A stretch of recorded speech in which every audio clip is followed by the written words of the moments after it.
Hi, my name is Gary Friedman, and welcome to the Friedman Archives blog. You know, I've written a lot of books about a lot of cameras, and people ask me, Gary, do you keep all the cameras that you write about? And the answer is no, I don't, but I have amassed a collection of some of my favorites, and I thought I'd take 2 or 3 minutes here and walk you through the studio and show off a little bit. Here's my studio.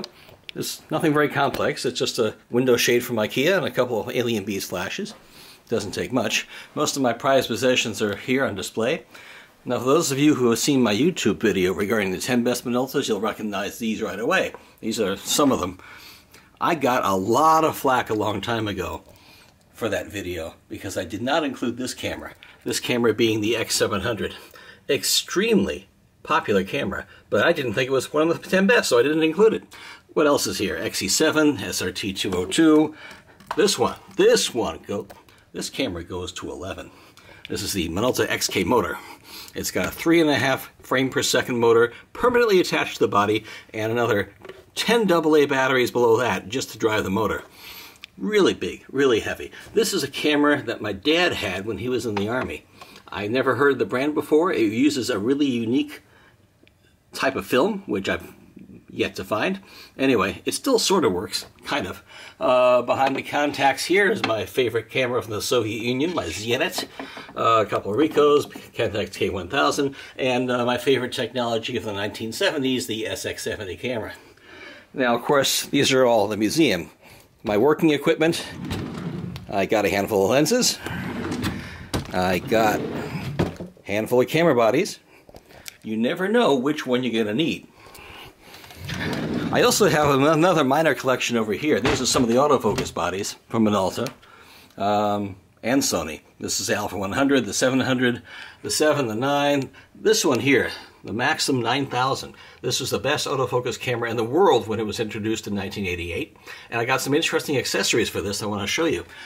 This shelf has a couple of my inventions. That's a whole nother video. And a few other classic ones over there. But let me show you a couple of accessories for that camera.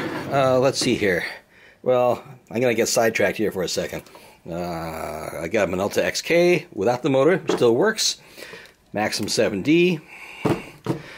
These are 2 cameras that Sony introduced at the same time, the Alpha 55 and the Alpha 550. One had a SLT, one had a conventional mirror that flipped up and down. One sold 10 times more than the other, and that's why Sony doesn't sell the DSLR architecture anymore. I want to show you this. This is an accessory, an infrared receiver, that sits in the hot shoe of the Alpha 9000, the Maxim 9000, sorry, the film-based camera. What's it for?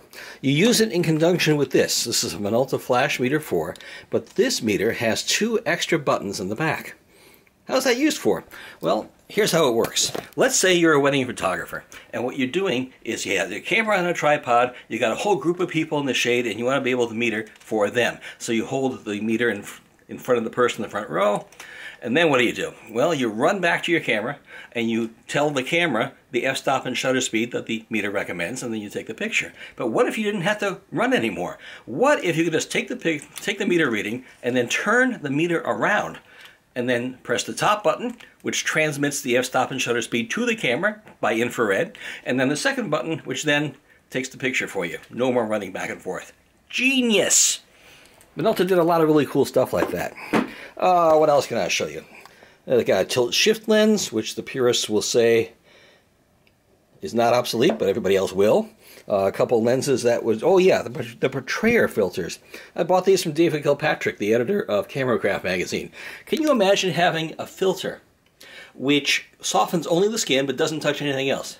It's like, how does it know? In Photoshop, you use something called high-frequency separation for stuff like that, and this is just a piece of glass. Whoever worked on this was a genius. Minolta was known for that. What other romp through camera land would be complete without a couple of pictures of RX100s, which is my most used camera, and some Cameracraft magazines just lying around. Anyway, that was a very quick demo. Thank you very much for joining me. My name is Gary Friedman, and I have too many cameras.